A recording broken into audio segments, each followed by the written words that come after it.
क्या एक मूवी इतनी पावरफुल हो सकती है कि उसे रिलीज होने से पहले ही 48 घंटे बाद ही उसको हटा दिया जाए?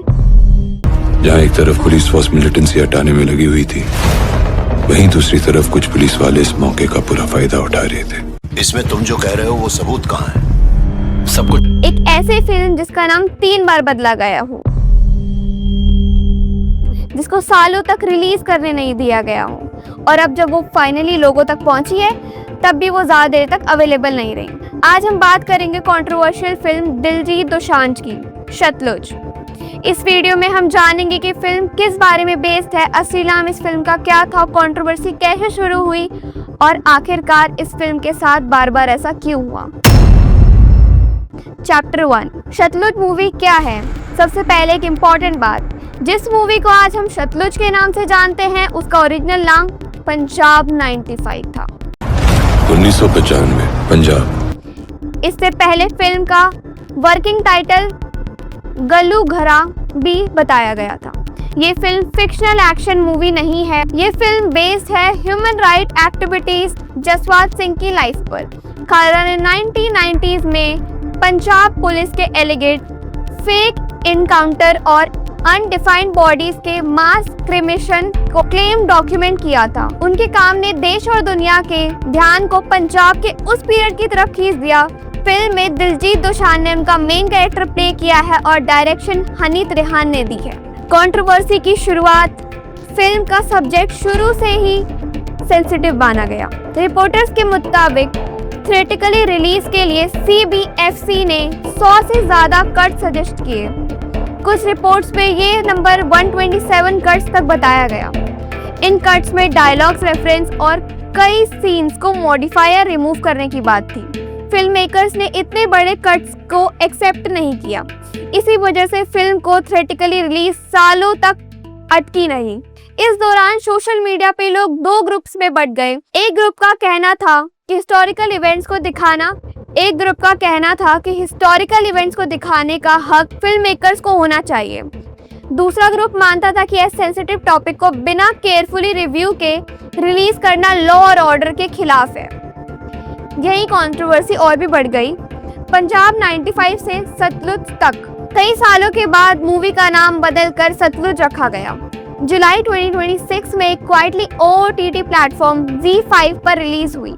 ना कोई बड़ा प्रमोशन हुआ, ना कोई ग्रैंड प्रीमियर, लेकिन रिलीज होते ही सोशल मीडिया पे लोग इस फिल्म की डिस्कशन करने लग गए। क्रिटिक्स और व्यूज ने इसका परफॉर्मेंस और स्टोरी टेलिंग की काफी तारीफ की, लेकिन कहानी यहीं तक नहीं हुई।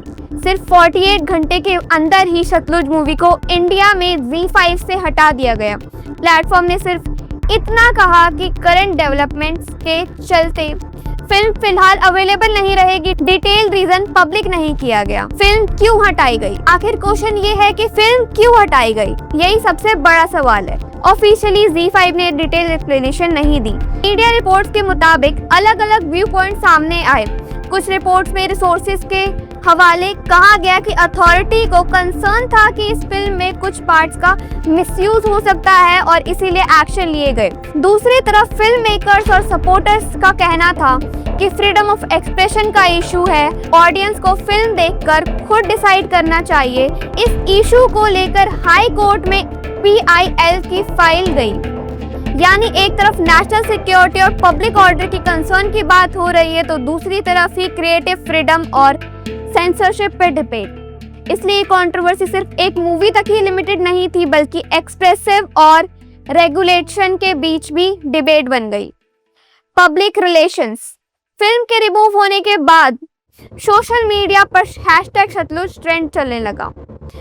कई व्यूज ने डिमांड की कि फिल्म को वापस रिलीज किया जाए। रिपोर्टर्स के मुताबिक कुछ जगहों पर कम्युनिटी स्क्रीमिंग भी ऑर्गेनाइज की गई और इस इशू पर पॉलिटिकल रिएक्शन भी आया। चाहे किसी की पॉलिटिकल ओपिनियन कुछ भी हो, एक बात क्लियर है, सतलुज उन रेयर फिल्म मूवीज में से बैन हो गई है जिन मूवी से कंटेंट से ज्यादा उनकी रिलीज जर्नी की वजह से बात करी जाती है।